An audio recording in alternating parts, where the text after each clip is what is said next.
Praise the lord. ప్రభువైన యేసుక్రీస్తు నామములో ఈ ఉదయకాలమందు మీ అందరికీ కూడా శుభములు తెలియజేస్తూ ఉన్నాను. ఈ ఉదయకాలమందు కొద్ది మాటలు పరిశుద్ధ గ్రంథములోంచి నేను మీకు తెలియచేస్తాను.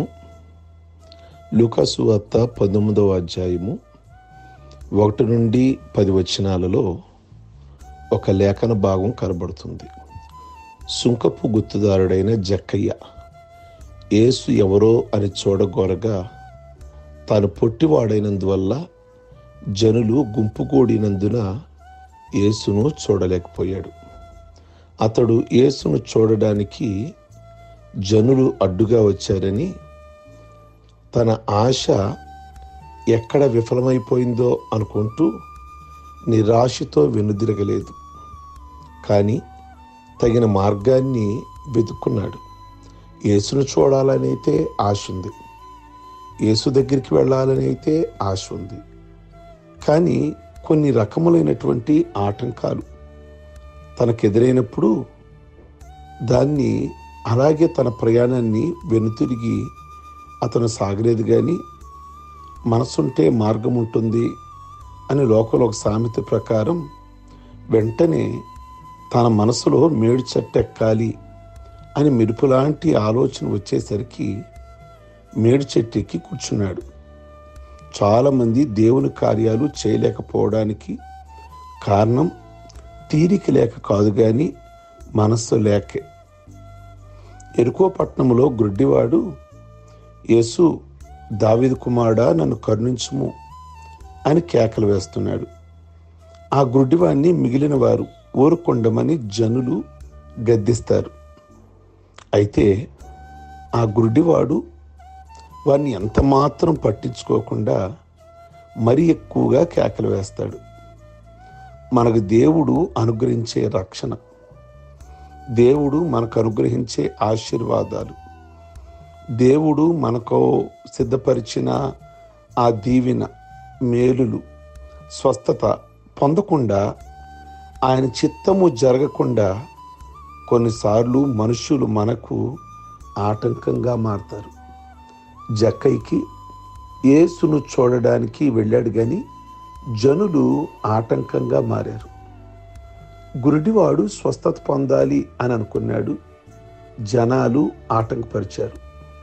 ఈరోజు నువ్వు స్వస్థత పొందడానికైనా లేదు మేలు పొందడానికైనా ఒక దీవెన పొందడానికైనా ప్రభు సిద్ధపరిచారు.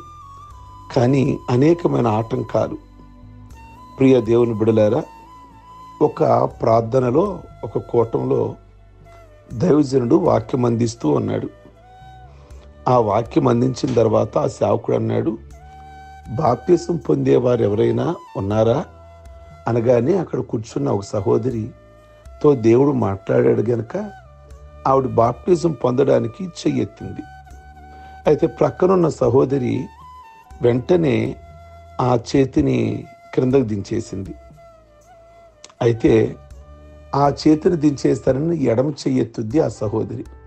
ప్రక్కనున్నావు కూడా వాళ్ళ బంధువులో లేక వాళ్ళ ఇంట్లో ఆవిడో, ఇప్పుడు బాప్తిజం పొందడం ఏమిటి అని ఆ చేయిను దించేస్తుంది.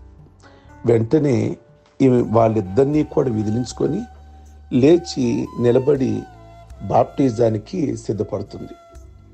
ప్రియ దేవుని బిడలారా, కనుక మన జీవితంలో ఇలా దేవుని కార్యాలు మనం జరిగించడానికి ముందుకు వెళ్ళేటప్పుడు నీకు అనేక రకమైన ఆటంకాలు, మనుషులు కావచ్చు, బంధువులు కావచ్చు, చుట్టుప్రక్కల వారు కావచ్చు. అందుకే నువ్వు దేవుని సన్నిధిలో పరిపూర్ణంగా ముందుకు సాగలేకపోతున్నావు.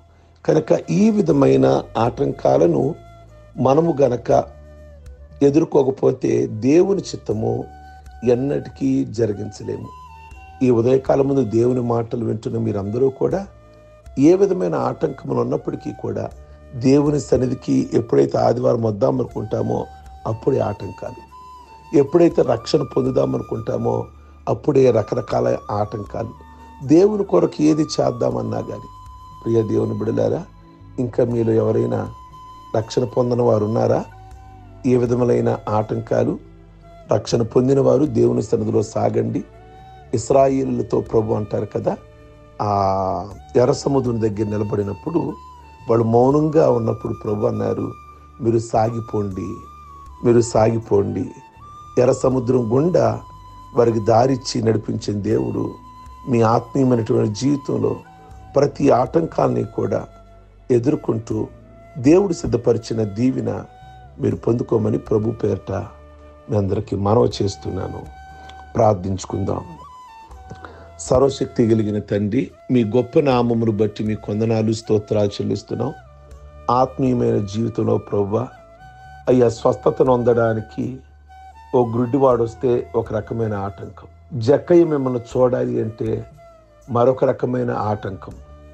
ప్రభువా, ఆత్మీయమైనటువంటి జీవితంలో మీ చిత్తమును జరిగించడానికి, మీరు సిద్ధపరిచిన మేలును పొందుకోవడానికి ప్రతి వారు ప్రతి విధమైన ఆటంకములను ప్రభువా జయించి మీరిచ్చే దీవెన పొందుకోవడానికి కృప దయచేయమని ప్రార్థిస్తున్నాం తండ్రి. ఈ ఉదయకాలం ముందు ఎవరైతే ఈ మాటలు వింటున్నారో, ఇంకా బాప్టిజం పొందకుండా ఉండడానికి ఇంట్లో భర్త ఆటంకమైతే, ఇంట్లో భర్తకి భార్య ఆటంకమైతే, లేక తల్లిదండ్రులే పిల్లలకు ఆటంకమైతే, ఈరోజు నాయన ఎవరైతే ప్రభువా మీకు స్తోత్రాలు మీ ప్రణాళిక ప్రకారంగా నడుచుకోవాల్సి ఉన్నారో వాళ్ళందరూ ముందుకు రావడానికి, ఆటంకాలను ఎదిరించి జయించి ముందుకు రావడానికి కృప దయచేయండి. మీరు సిద్ధపరిచిన మేలును ప్రభువా దైవ చిత్తాన్ని వారు తెలుసుకోవడానికి కృప దయచేయమని, అలాగే ఈ యొక్క ఉదయకాలం మందు ప్రత్యేకమైన ఆశీర్వాదాలు వారి కుటుంబంలో భార్య భర్తలకు బిడ్డలకు దయచేయండి. వారి కుటుంబంలో వారు ఎదుర్కొంటున్న సమస్యలు ప్రభువా, ప్రతి బంధకాలన్నీ కూడా విడిపించండి ప్రభువా.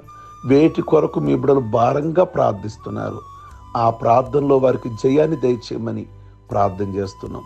పెళ్లి రోజులు, పుట్టినరోజులు, రక్షణ పొందిన రోజులు చేసుకుంటున్న బిడ్డలను కూడా దీర్ఘాయుష్వంతులుగా చేసి మీ కొరకు వారు ఉపయోగపడే సాధనాలుగా ఉంచమని యేసు పరిశుద్ధ నామములో అడుగుచున్నాం తండ్రి. ఆమేన్. God bless you. మీ అందరికీ ఉదయకాలమందు